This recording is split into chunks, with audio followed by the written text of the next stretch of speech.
Bom, pessoal, então, telinha inicial com os assuntos que serão discutidos aqui no vídeo de hoje, os temas do dia. 6 temas no total, 2 deles em vermelho, porque são os temas em destaque. Os temas em destaque são os assuntos que aparecem no título e na capinha do vídeo. E aqui embaixo um recado que é sempre importante. A minutagem permite que você selecione na linha do tempo o tema que quer assistir, de forma que vocês podem assistir ao vídeo inteiro ou apenas aqueles assuntos que forem do interesse de vocês. E sem mais delongas, a gente parte para o primeiro tema, que é o seguinte. Lá na parte superior da tela, dentro daquela caixinha preta, eu coloco o seguinte título. Nova novela contra a Rússia e contra a China. O título é uma pergunta, porque eu quero falar com vocês aqui a respeito de uma historinha aí. Acho que alguns de vocês já estão acompanhando essa questão, eu já falei muito brevemente aqui no canal sobre essa questão, mas conforme a coisa vai se estruturando como mote para uma possível campanha da OTAN, eu acho justo fazer algumas ponderações um pouco mais demoradas aqui. Quando eu apresento fatos, eu digo isso é um fato. Quando eu vou levantar algumas especulações, eu digo são especulações. O que eu quero fazer com vocês aqui agora é o seguinte. A partir de alguns fatos, levantar questionamentos e especulações a respeito de um possível projeto da OTAN a partir de alguns acontecimentos ou supostos acontecimentos. A questão é justamente essa. Aí vocês me digam, comentem o que vocês acham, se faz sentido, se não faz sentido, se eu estou viajando muito, mas me parece que existe a montagem de um certo enredo aqui, que é peça num quebra-cabeça bastante mais amplo, e esse quebra-cabeça, a imagem formada ali, é o tema geopolítica do Mar Báltico. Quero falar um pouquinho com vocês a respeito disso. Tá? Não é, repito, não é a primeira vez que eu falo disso, mas a outra vez que eu falei muito rápido sobre isso. Foi só uma pincelada ali, foram só algumas observações iniciais. Agora eu quero falar com um pouco mais de calma sobre isso.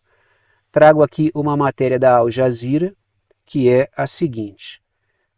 A Finlândia diz que uma âncora quebrada de um navio chinês causou danos a uma estrutura no Mar Báltico. Falei para vocês aqui recentemente a respeito do que?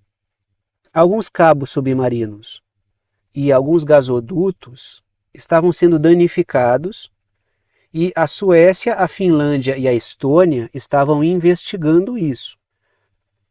Agora, alguns países trazem algumas conclusões ou algumas supostas conclusões sobre isso. E é justamente sobre essas conclusões que eu estou discutindo aqui com vocês.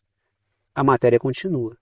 Os investigadores dizem acreditar que os danos ao gasoduto Baltic Connector, ali, o Baltic Connector, né, no início deste mês foram causados pelo deslocamento de uma âncora do Novo Urso Polar, que é o nome do navio aí. Então seria essa âncora de um navio chinês que atua para uma empresa estatal russa que é a Rosatom. Vocês percebem que tem algumas conexões que a OTAN gosta de fazer aí? Pode ser que seja realmente esse o fato, pode ser que seja realmente uma coincidência, pode ser, coincidências não são muito numerosas, mas elas existem, não vou dizer que não existem porque elas existem. Mas quando as conexões são muitas, as coincidências são muitas, a gente começa a suspeitar um pouco. Eu estou trazendo aqui especulações, estou abrindo perspectivas de observação desse fato, é permitido especular, inclusive muitas vezes é preciso e necessário especular para abrir pontos de observação, que depois vão ser aprimorados, logicamente, mas a especulação é importante, o questionamento é importante, desde que, lógico, a pessoa diga que é uma especulação e não uma verdade absoluta. Então a questão é a seguinte, vou levantar essa especulação. Acho que vários de vocês já devem estar pensando, não, mas só um pouquinho, isso aí está muito redondinho para a OTAN, entendeu? O Mar Báltico está aí para vocês, eu fiz um X no Mar Báltico, pintei a Suécia em amarelo, a Finlândia em verde e a Estônia em laranja, porque vamos falar justamente sobre esses países envolvidos aí. E claro, a Rússia, que está ali a leste da Finlândia, faz divisa com a Finlândia, eu não pintei, né? Até porque ela está indiretamente envolvida, assim como a China. Então a Rússia está a leste da Finlândia, faz fronteira com a Finlândia, mas eu não pintei ali, tá? Mas vocês ali sabem que está a Rússia. Trago 2 pontos, começo pelas letrinhas vermelhas. O navio tem bandeira chinesa e trabalha para a empresa russa, para a empresa estatal russa Rosatom, que é uma empresa do ramo da energia, ramo energético. Então, navio chinês trabalhando para a empresa russa, danificando estruturas de países membros da OTAN. Sabemos muito bem que a Finlândia é o membro mais recente da OTAN, é o último filhote da matilha, mas a gente também aí tem a Suécia que está na porta de entrada, está faltando aí os avais, né? Está faltando o aval final para entrar, mas né, vai receber certamente. E a Estônia já é um membro da OTAN.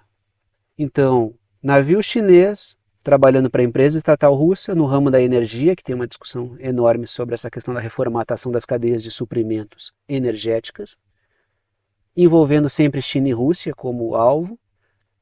E esse navio aí, uma âncora desse navio atingindo infraestruturas de países da OTAN no Mar Báltico, que é tema sempre de enorme discussão. Vários de vocês já estão aí com a cabeça a mil, assim como quando eu fui juntando, eu pensei, cara, tem um enredo, não sei se tem verdade nisso, mas que tem um belo do enredo aí para fazer novela, cara, tem um belo do enredo para fazer novela aí. Segundo ponto, Estônia, Suécia e Finlândia estão investigando danos em cabos de comunicação e gasodutos. Aí vocês podem estar puxando pela memória, tá, só um pouquinho. Não é no Mar Báltico que passa as linhas do Nord Stream 1 é exatamente ali, que foram alvo de atentado, até agora super misterioso, ninguém sabe exatamente quem foi. Existe uma investigação que está sendo feita com extremo corpo mole, ninguém quer saber quem foi, tanto é que a melhor tese apresentada até o momento foi de um jornalista investigativo estadunidense que apontou responsáveis e disse que a investigação frouxa da Alemanha é um acobertamento disso. A Alemanha está acobertando essa situação. Talvez ela não seja responsável, palavra do Seymour Hersh, que é esse jornalista. Tá? Ela pode não ter participado diretamente, mas que ela é corresponsável por não investigar ou investigar e não dar os resultados aos quais ela chegou, ela é corresponsável sim. Continuamos, tá? Continuamos aí.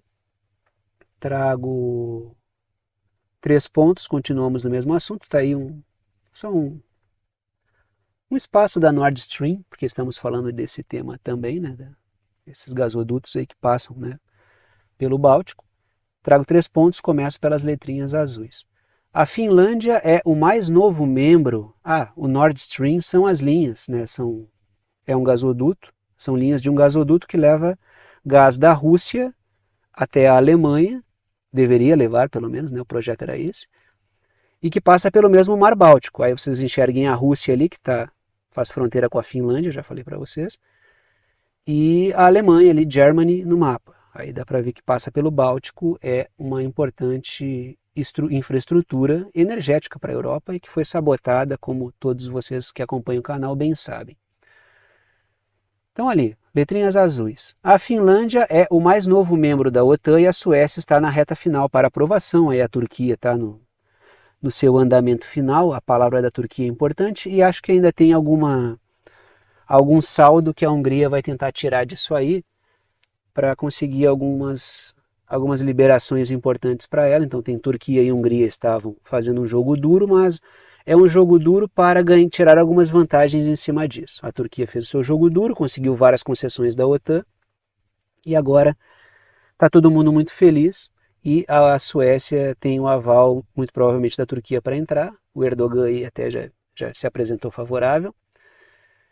E tem a figura da Hungria, que também vai fazer a mesma coisa. Que, não, me dá isso aqui, libera aquilo ali, me desbloqueia aquele dinheiro ali, e aí a gente... E fica tudo numa boa. É por isso, usar o seu posto, o seu voto, para ganhar vantagens. Padrão da política em qualquer lugar do mundo. Tá? Segundo ponto. Então a gente percebe assim, ó, o mais novo membro e o membro que está na porta estão envolvidos nisso aí. Né? Ou foram envolvidos nisso aí.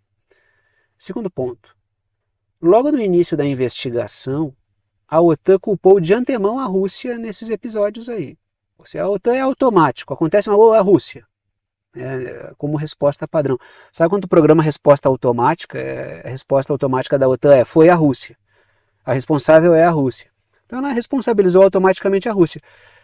Tanto é que a resposta é uma resposta automática, que quando aconteceu o evento do atentado às linhas do Nord Stream 1 e 2, que são infraestrutura que conecta a Rússia à Alemanha, a resposta automática da OTAN foi a Rússia. Então a Rússia atacou a si própria para ter ensejo para atacar outras infraestruturas e botar abaixo a ordem energética do Mar Báltico. Com o tempo, lá naquele momento eu falei que era uma tese ridícula, absurda, fantasiosa, bem ao gosto da OTAN, e o tempo foi passando e a própria mídia corporativa associada à OTAN, ela foi abandonando essa tese absurda, de tão absurda que ela era. Diga-se de passagem, é um padrão. Aparece algo absurdo, a mídia alternativa, eu aqui com vocês, falo, olha, isso aí é uma brutalidade contra a verdade. A mídia corporativa chama todo mundo que discorda de fake news e meses depois, e muitas vezes não precisa nem esperar meses, ela própria admite que estava enganada e aí vida que segue, né? Vida que segue. Então tá, segundo ponto continua ali, tá? Então logo no início da investigação, a OTAN culpou de antemão a Rússia por esses ataques aí, tentando conectar o caso a uma possível resposta ao ataque ao Nord Stream, às linhas do Nord Stream 1 e 2.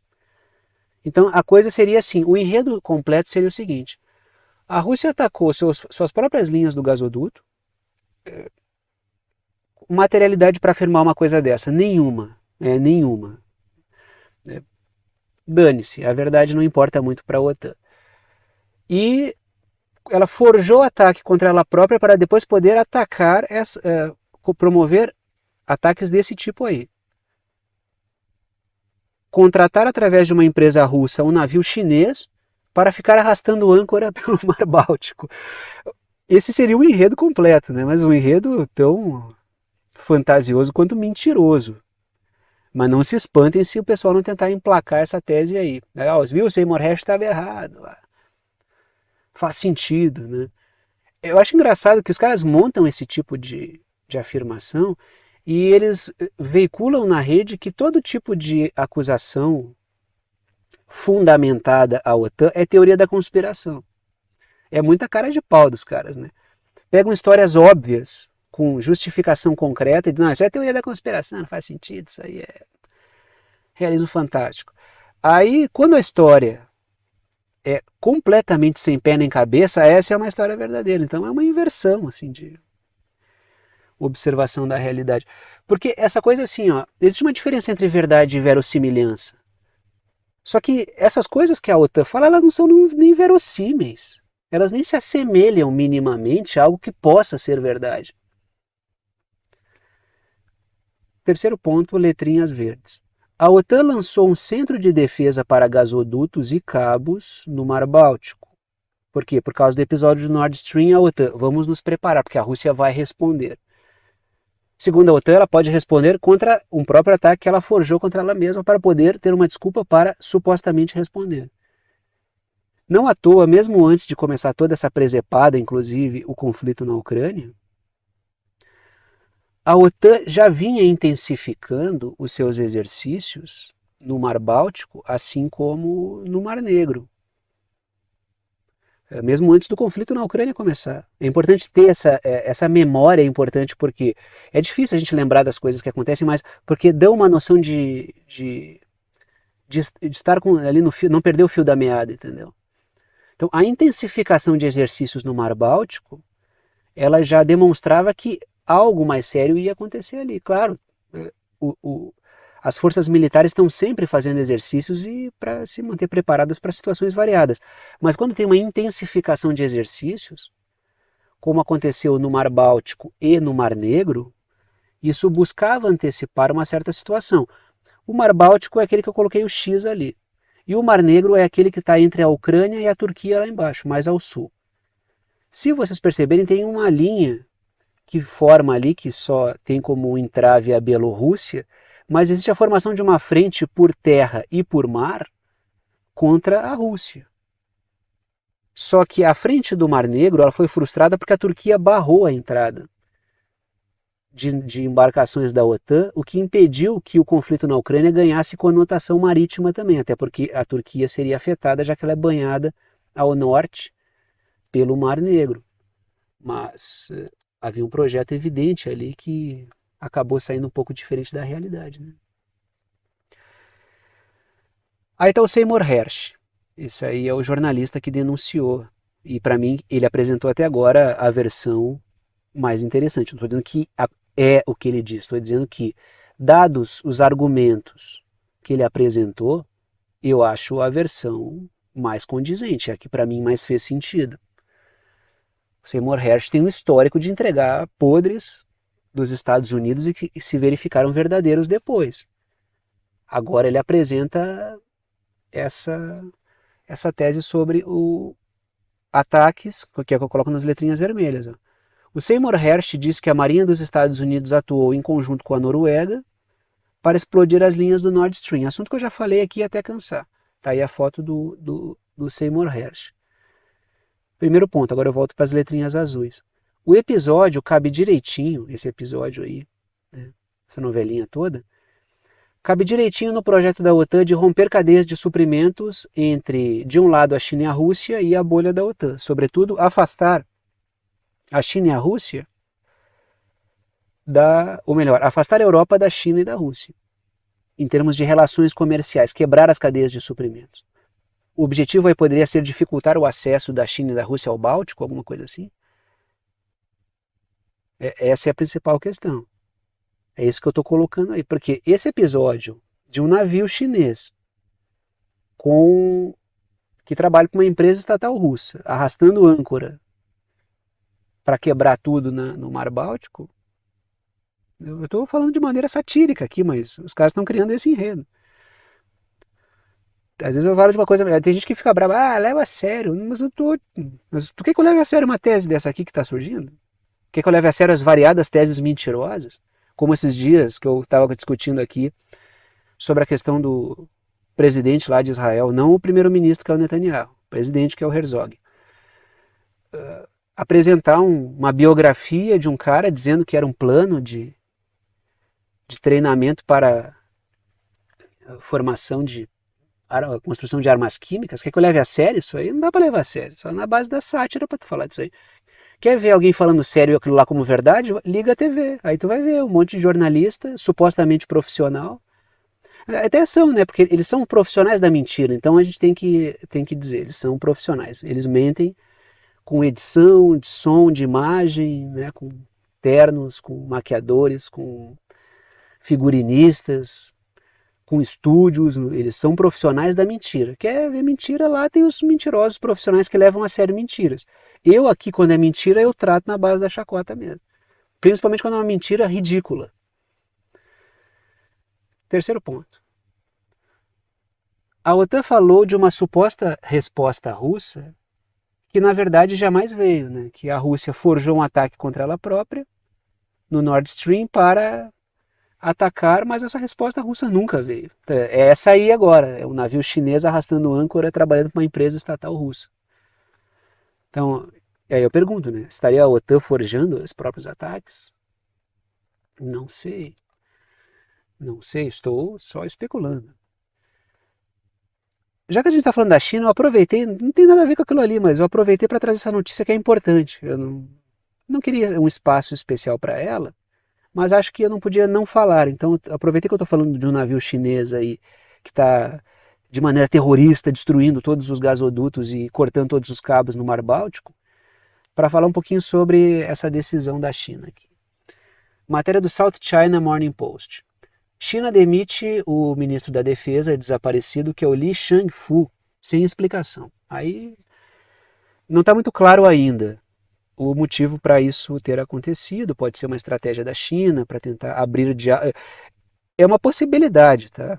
Porque o Li Shangfu vinha tendo relações muito problemáticas para se comunicar com o setor de defesa dos Estados Unidos, e a China pode estar tentando fazer um estratagema interno para abrir conexões. Estou especulando, tá? Aqui é uma especulação porque a gente não sabe exatamente qual é o plano. Não participei da reunião do Partido Comunista Chinês, não deu para chegar a tempo, né? Me atrasei, fui pegar o ônibus aqui perto de casa e não deu para chegar. Não dá para chegar de ônibus, né? Porque eu moro no Brasil. Aí eu percebi que não dá para chegar.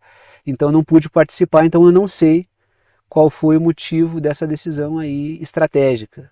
Mas logo o pessoal me manda por WhatsApp aí o que eles decidiram lá e eu conto para vocês. Mas o fato é o seguinte, tá?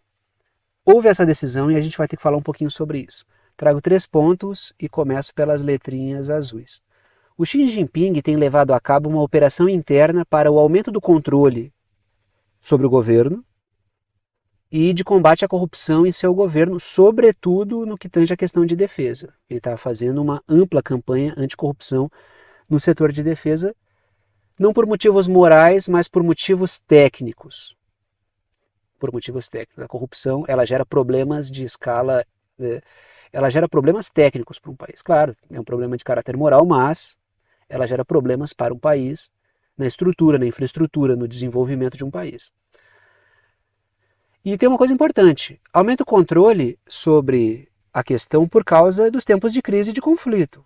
Quanto mais conflituosos os tempos, maior a necessidade de controle. A gente vai ver os governos atuando para ampliar o seu controle, para salvaguardar a sua soberania. Isso é algo absolutamente normal.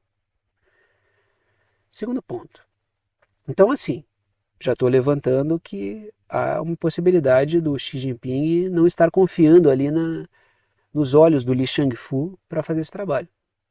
Estamos especulando, mas pode ser estratégia também. Segundo ponto. O Xi Jinping já disse que a corrupção no setor de defesa fragiliza muito a força militar. Vide a logística da OTAN. Os Estados Unidos eles têm uma forma tão bizonha e bizarra de relação entre o público e o privado que essa corrupção gigantesca está atrapalhando a própria máquina de guerra que serve aos interesses das oligarquias financeiras. Por quê? Porque elas atuam de maneira corrupta para ganhar muito dinheiro em cima de contratos de Estado. Então isso gera um problema de caráter técnico. Isso é irracional. Isso é uma conduta completamente irracional. Porque, se a máquina de guerra dos caras é o que vai salvaguardar os seus interesses econômicos, porque não há interesse transnacional sem máquina de guerra que lhe dê suporte, isso é o próprio conceito de imperialismo, quando os caras trabalham para ampliar a corrupção, para ganhar muito dinheiro, e essa ganância desenfreada que leva, inclusive, a uma desordem da própria logística de guerra dos Estados Unidos, como a gente está vendo, isso gera um ambiente disfuncional, que o Xi Jinping já denunciou, falou.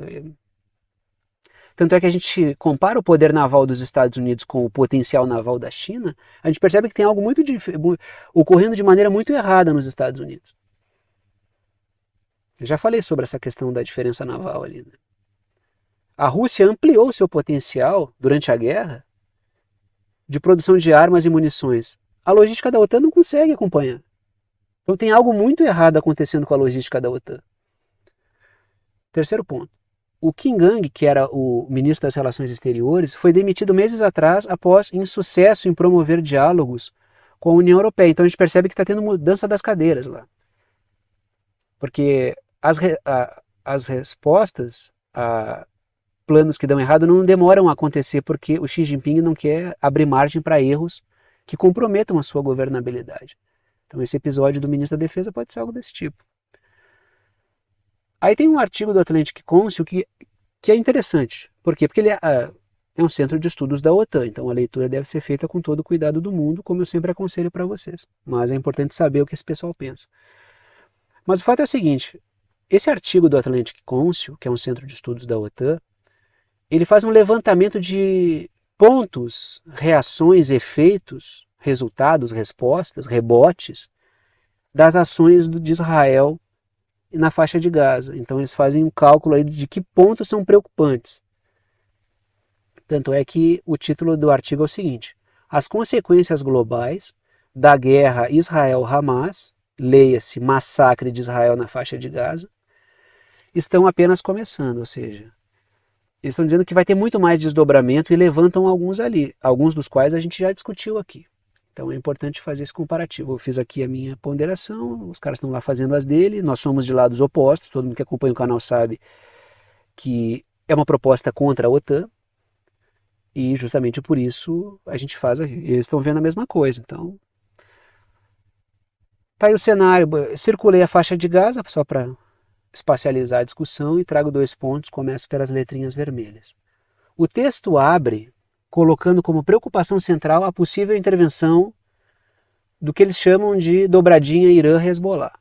Claro, o Irã tem envolvimento com Hezbollah, tem parcerias com Hezbollah, e a entrada do Hezbollah é uma grande preocupação que atrasou enormemente as operações terrestres de Israel em Gaza.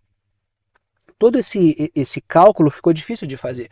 Primeiro, o que vamos encontrar pela frente na faixa de Gaza por parte do Hamas? Segundo, o que vamos... Então tem um ponto de interrogação. O segundo ponto de interrogação é como será a atuação do Hezbollah junto com o Hamas? São 2 pontos de interrogação. Quando os pontos de interrogação eles ficam muito numerosos, fica muito difícil de fazer a operação, porque tu não sabe o resultado dela. Houve temor por parte da OTAN, evidente, e por parte de Israel, tanto é que atrasou. O Macron foi lá e falou, olha, a operação terrestre vai ser um erro. Vocês acham que o Macron está falando isso por motivos humanitários? Vindo da boca do Macron. O Macron, Emmanuel Macron, presidente da França. Vocês acham que a preocupação dele é humanitária? Ou a preocupação dele é a mesma do Joe Biden? O que vai dar disso aí? A preocupação dele não é se vão matar muitos palestinos. A preocupação do Macron é, vai dar certo para Israel isso aí? Segundo ponto. Outros grupos regionais também preocupam a OTAN. Grupos que atuam na Síria, grupos que atuam no Iraque e grupos que atuam no Iêmen. Todos eles têm aí as suas conexões, as suas parcerias, os seus envolvimentos com o Irã. Ou seja, o Irã é um personagem importante nisso. Ele não precisa entrar diretamente para estar num conflito com Israel. Ele atua na região. É uma força que gera um equilíbrio de forças importante no Oriente Médio. Então isso aparece no texto. Tá aí o Netanyahu, primeiro-ministro israelense, continua letrinhas azuis. A OTAN atua para tentar gerar uma discussão, uma dissuasão para evitar a entrada de novos atores no cenário, o que tornaria o cálculo difícil de fazer. Por isso que a gente vê, a Alemanha botou tropa aqui, os Estados Unidos botou porta-aviões, o Reino Unido botou, o Macron está lá, o Olaf Scholz está lá, está todo mundo indo para lá para dar um abraço carinhoso no Netanyahu. Por que tem isso?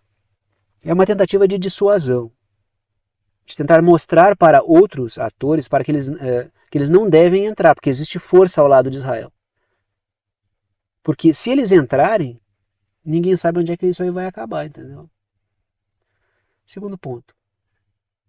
O artigo aponta que o cessar-fogo não interessa ao projeto de Israel, já que representaria uma derrota pública.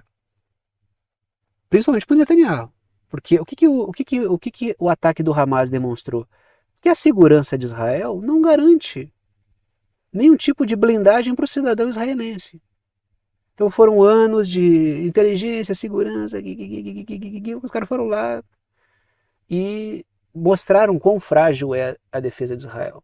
Aí alguns de vocês podem me dizer, tá, Thiago, mas não teve? Será um acordo? Eu não sei, até agora não achei materialidade para apontar isso. Mas se houve cálculo, deu errado. Porque o Netanyahu caiu numa situação assim, ó, ou ele promove uma operação que, a olhos, na visão do público, salve ele do constrangimento, ou ele está muito mal politicamente. Muito mal politicamente.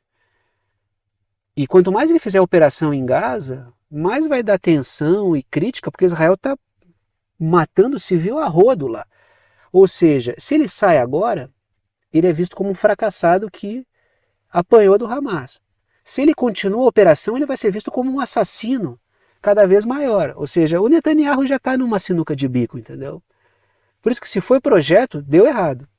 Isso fora os acordos de Abraão dele terem ido para a lata do lixo. E outra, o projeto de Israel é tomar a faixa de Gaza. Então ele está tentando aproveitar o ensejo. Só que é um projeto muito, muito, muito complicado de executar. Porque não é só a faixa de Gaza que existe no mundo.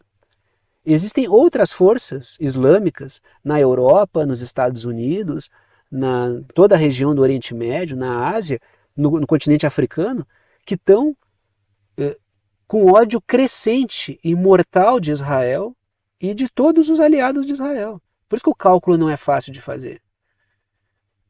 Terceiro ponto.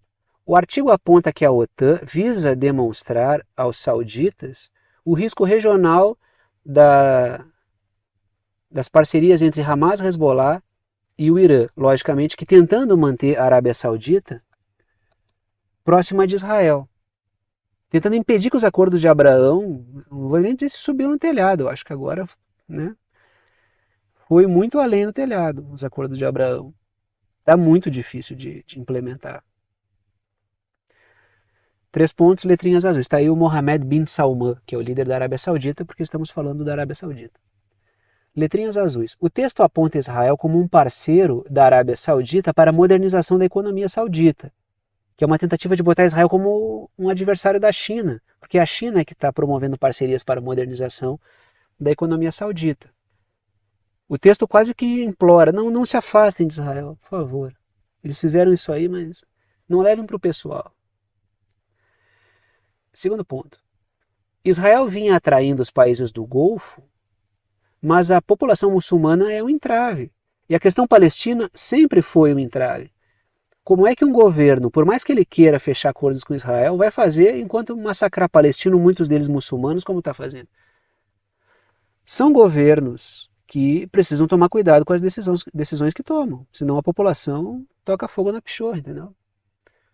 Terceiro ponto. A divisão da União Europeia sobre o tema preocupa a OTAN também, isso aparece no texto, já que o Josep Borrell, que é o cara da diplomacia da União Europeia, recuou na sua retórica pró-Israel.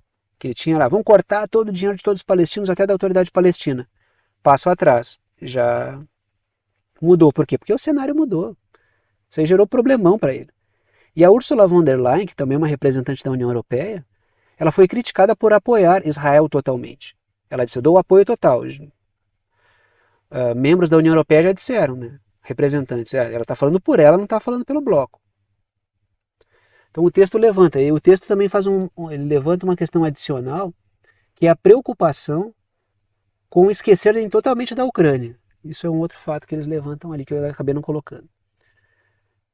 Aí tem esse artigo aqui, essa matéria desse portal, que fala sobre um think tank, é bem interessante isso aqui, que fala sobre um think tank israelense apresentando um plano para a limpeza étnica completa da faixa de Gaza.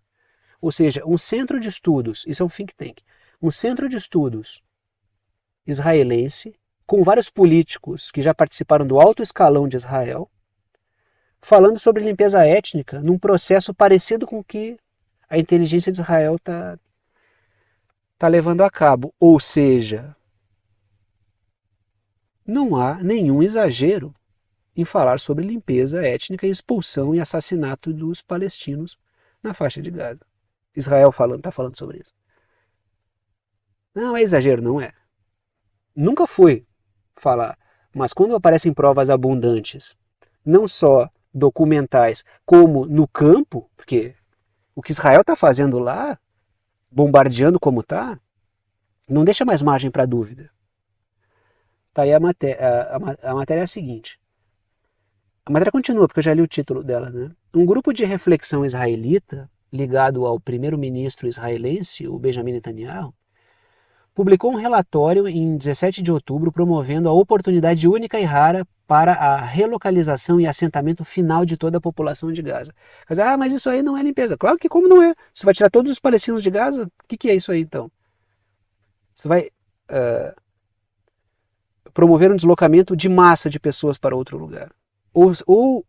Que é o que o Netanyahu falou no discurso dele. Fujam, porque senão... Vai fugir como, se está tudo fechado? E outra, não precisa nem dizer assim, porque está tudo fechado. Não, não se faz isso. Isso não pode ser feito, isso não pode ser permitido. Fujam. Fujam como assim? Que autoridade Israel tem? Que autoridade Israel se dá? Trago 2 pontos, está ali o Egito, vou falar dele um pouquinho, porque está no plano, vou falar também da faixa de Gaza que está circulada ali, em amarelo o território israelense e em laranja o território palestino, embora não tenha um estado reconhecido ainda. A faixa de Gaza está circulada em vermelho.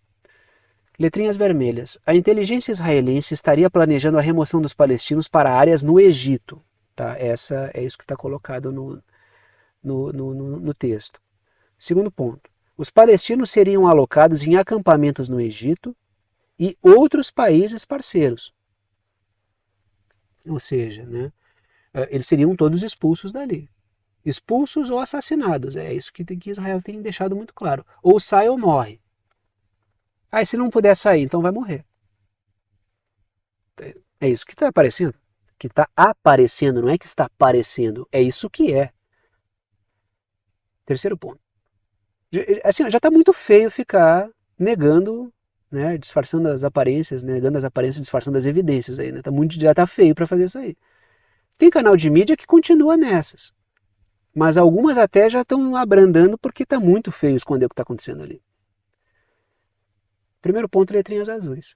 Porque não é assim, eu tô mostrando, o canal está mostrando que está morrendo palestino, não, mas tem que responsabilizar, não. Vou mostrar que está morrendo, não tem como esconder, porque tem mídia alternativa, tem internet, tem tudo que está mostrando, não tem como ela não mostrar. Tem que fazer a abordagem correta do que está acontecendo ali. Letrinhas azuis. Israel planejou acordar com Sisi, fazer um acordo, né, que dormiu e levantou no outro dia, né? Israel planejou acordar com Sisi um enorme investimento para construções urbanas, pelo menos é o que o texto coloca, né, do think tank, para construções urbanas no Egito. Ou seja, o plano prevê o quê? O plano desse centro de estudos, que é muito parecido com o que veio da inteligência de Israel, que é um enorme investimento para construções urbanas no Egito e que isso atrairia o Sisi porque isso seria algo positivo, desenvolvimento, alocação de pessoas, investimento, construção civil. E tudo teria que ser acordado entre Egito, Israel, Arábia Saudita e Estados Unidos para fechar legal ali. Só que assim, tem que falar para a população do Egito e da Arábia Saudita que vão fazer isso. Aí eu quero ver, porque a população já está tocando fogo em tudo por causa dessa situação. Segundo ponto, letrinhas vermelhas. O centro de estudos é composto por figuras que já fizeram parte do alto escalão do governo de Israel. Ou seja, não é assim, estudantes, né? É um grupo de estudantes de ensino médio que está fazendo um estudo sobre a faixa de Gaza. Não é disso que eu estou falando. Estou falando sobre políticos proeminentes, militares, que já trabalharam em setores de defesa, em setores fundamentais, diplomáticos de Israel.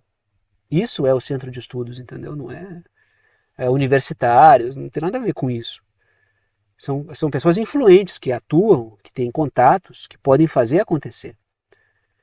Terceiro ponto. O ataque do Hamas teria gerado a situação apocalíptica ideal para fazer os israelenses aprovarem. Só que assim, os israelenses são uma coisa. O mundo não é todo ele israelense, embora é preciso comunicar Israel sobre isso, porque eles acham às vezes que todo mundo tem que ver o mundo pela ótica de Israel, senão está errado. Inclusive vamos continuar. Outro tema, eu já vou entrar direto porque eu estou falando justamente disso. Israel faz uma super imagem de si mesmo. A autoimagem de Israel, aquilo que está na cabeça, a expectativa de Israel sobre si mesmo, é completamente diferente da realidade. E isso vai frustrando muito. E a gente percebe a arrogância que está cada vez mais discrepante, está mostrando toda a arrogância do Estado de Israel, que se julga assim com o direito divino de matar todos os palestinos e todo mundo tem que aplaudir. Que Israel é Israel e ponto. Então é uma espécie de de discurso autoexplicativo. Não, sou Israel. Ah, tá, não, então pode matar todo mundo. Pô, como assim? Olhem essa matéria aqui, da BBC. Israel exige renúncia do chefe da ONU após os comentários sobre os ataques do Hamas.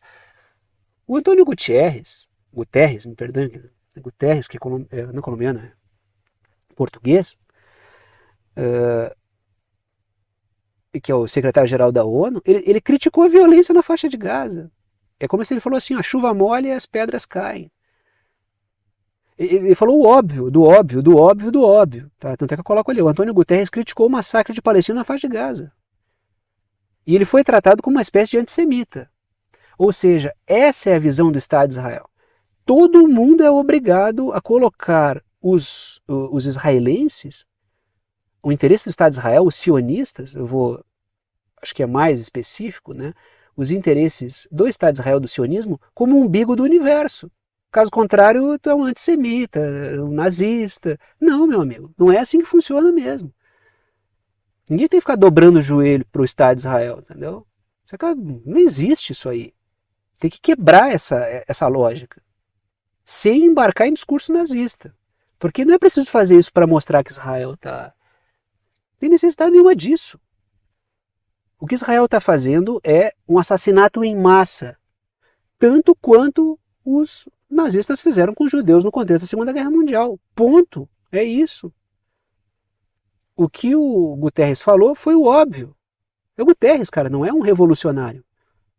Secretário-geral da ONU, figura que velha nem cheira, que muito mais atua para a OTAN do que o contrário. Segundo ponto. Israel se vê como portador do direito de chacinar palestinos. Eles veem como donos do mundo, como povo escolhido, como a causa divina, destruindo, promovendo uma espécie de resposta divina contra os pecadores. É isso que Israel está botando aí. O discurso do Netanyahu estava cheio dessa bobajada religiosa aí. Estava cheio desses lunatismos religiosos, que são perigosos. Então a forma como o representante de Israel falou com o cara, às vezes... O que tu pensa que tu é, cara? Sabe?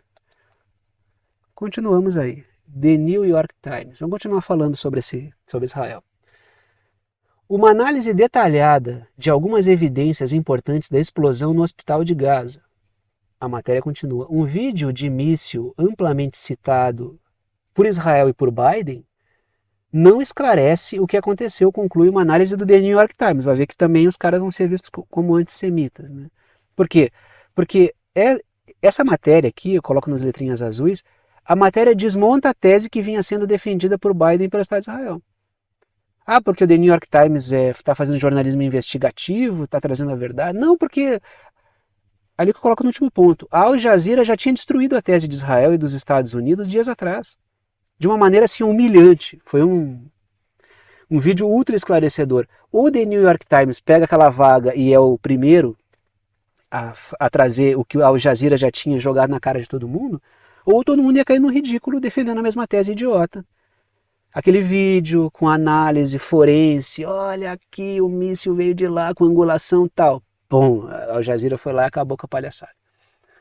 Aí o The New York Times só disse, não, vamos pegar essa trilha aqui, vamos amenizar, mas vamos dizer que não há prova nenhuma de que o ataque veio de dentro da faixa de Gaza, de que foi um foguete que acabou a ser um foguete do Hamas ou de outro grupo que eles tinham falado, acho que é da Jihad Islâmica, né, que teria atingido, não sei se acho que foi isso.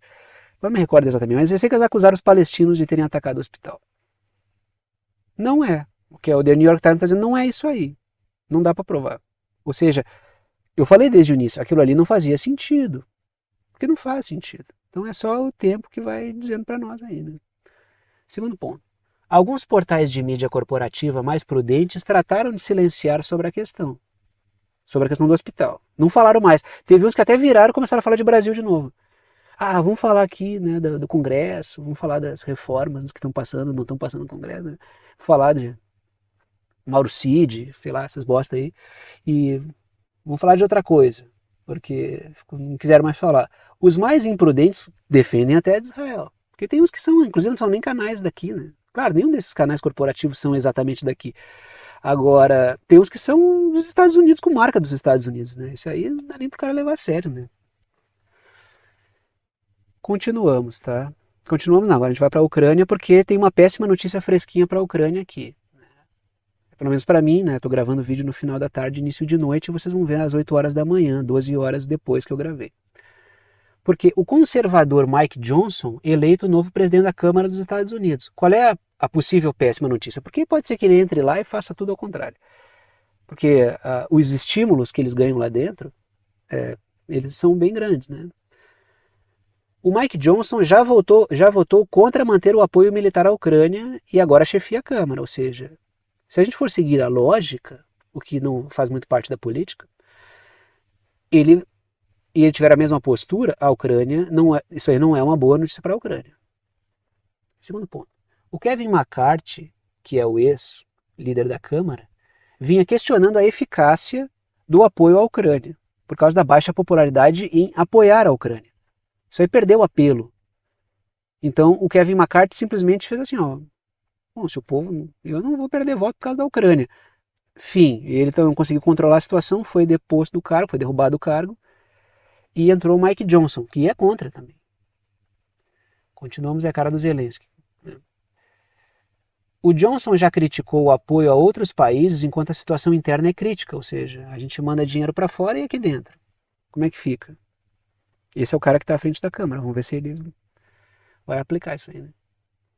Segundo ponto, o Congresso tem resistido a votar um pacote conjunto para apoiar a Ucrânia junto com Israel, porque o pessoal tentou botar a Ucrânia como um jabuti, assim, né, sabe? Começa a socar coisa, é ajuda para Israel, daí disfarça. Põe ajuda à Ucrânia aí, o cara enfiou num envelopinho junto ali. Não, passa por baixo da folha e assina aí. E vamos manter ajuda para os Zelensky, mas faz de conta que é só para Israel. Aí o Congresso, não, tem que ver separadamente isso aí, porque não tá popular manter o apoio para a Ucrânia, entendeu? Terceiro ponto, letrinhas verdes. O Zelensky está pressionando os seus militares a avançarem 500 metros por dia sobre as posições russas para mostrar serviço para a OTAN. Porque o próprio Kevin McCarthy, antes de sair, falou, não, o Zelensky tem que dar um balanço aí de resultado, porque todo investimento tem que ter retorno. E a contraofensiva ucraniana está tão michada aí que eu não vou continuar botando dinheiro nisso aí, porque é enterrar dinheiro na Ucrânia, né?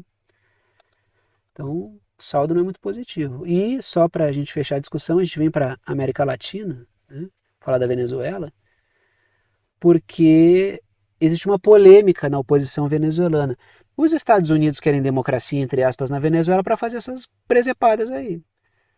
Ah, eu quero democracia, oposição. Aí tá, vamos lá, vamos botar a oposição vai lá e frauda, né, para poder botar uma candidata que é essa aí, ó. Ela tá mais jovem aí, né? Que é cadê o nome da mulher? A Maria Corina Machado, tá? Ela tá apertando a mão do George Bush, porque ela tem uma ONG que é bancada. Então assim, ó, ela tem relações umbilicais com os Estados Unidos. Ela diz que a única maneira de derrubar o chavismo é um golpe, então essa é a oposição. Porque assim, uma coisa é tu ter um projeto que não agrada a população de um país e ele opta por outro, que dá um caminho melhor para o país. Isso para mim é sucessão política. Esse deveria ser o fim da política. Eu tenho as minhas percepções sobre o Brasil e vocês têm as percepções de vocês sobre o Brasil. Aí a gente discute isso, propõe uma política e a gente vê quem ganha. Mas são proposições para o Brasil. Isso para mim é uma discussão. Esquerda, direita, cima, baixo, em diagonal, sei lá. Seja lá de que campo tu for. Mas são propostas sobre o Brasil. A partir do momento que as propostas não atendem aos interesses do Brasil, ou da Venezuela, quando a gente fala da Venezuela, a gente não está mais falando de política saudável, a gente está falando de intromissão transnacional. A gente botar como oposição uma candidata que é capacho dos Estados Unidos, isso não é oposição, isso é traição à pátria. Ainda mais se ela frauda para se tornar oposição. Então é brincadeira isso aí, entendeu? Eu estava debochando do conceito de democracia esses dias aqui. Que é isso aí que os Estados Unidos querem. Ó. Não, tem que abrir eleição para quê? Para se fraudarem? Para fazer bagunça? Para fazer desordem? Para que vocês querem se meter na política dos países? Para fazer isso aí. É só para fazer isso aí que vocês querem. Vocês não querem democracia, nunca quiseram. Nem lá dentro tem. Polêmica na oposição venezuelana. A matéria é a seguinte. O partido no poder denuncia suposta inflação de números nas eleições primárias, para ver quem é que ia ser a opositora do atual governo, contra o atual governo. O presidente da Assembleia Nacional da Venezuela, que é o Jorge Rodrigues, e teve gente da oposição também questionando isso aí, questionou os resultados das eleições primárias da oposição realizadas no domingo, nas quais a Maria Corina Machado foi a vencedora. Qual é a questão? A questão é que os números são impossíveis, que é o que eu coloco ali nas letrinhas vermelhas. Especialistas eleitorais afirmam que os números de participação nessas primárias são impossíveis. Que eles foram inflados para colocar Maria Corina Machado. Segundo ponto. Não houve assistência da Comissão Nacional Eleitoral. Ou seja, fizeram uma primária a Bangu, houve ali uma suposta inflação dos números, muito provavelmente reais, e foi eleita uma bulldog dos Estados Unidos. Está aí, sorridente com o George W. Bush. Né? Nunca vi o que significa o W, né? Nunca vi. Uma vez até perguntei em sala, falei, cara, você sabe o que significa o W do Bush? Eu não sei qual é o segundo nome dele. Daí um aluno falou, levantou, eu sei, professor. Eu falei, qual é? Ele é War. Cara, eu nunca me esqueço disso, cara. Todo mundo caiu na gargalhada. Assim. Então tá aí o George War Bush, né? Filho do Buchão, né? Que também podia ter o W, né? Então, momento final. Esse dia do aluno foi bem engraçado. Eu não estava esperando realmente, não estava preparado para aquilo. Bom, enfim, né? Tá aí o momento final do vídeo, que é o momento de passar o chapéu para aqueles que gostam do canal, para aqueles que querem apoiar o canal e podem apoiar o canal. Para aqueles que veem que o canal é importante para a formação da sua compreensão sobre os mais variados temas geopolíticos, temas internacionais. Apenas os anúncios, propagandas que aparecem durante o vídeo não garantem a existência do canal. Se eu fosse depender apenas dos anúncios, propagandas da receita deles, ficaria difícil manter o trabalho com essa periodicidade e essa dedicação. O que mantém o canal são as pessoas que apoiam ele financeiramente, às quais eu sou muito grato pela confiança. 3 formas de apoio. Primeira forma, não estão em ordem de importância, tá? Qualquer uma dessas formas é bem-vinda. E em todas elas, ajuda com o valor que quiser. Uma ajuda solidária, ajuda quem pode, ajuda quem quer e ajuda com quanto quiser.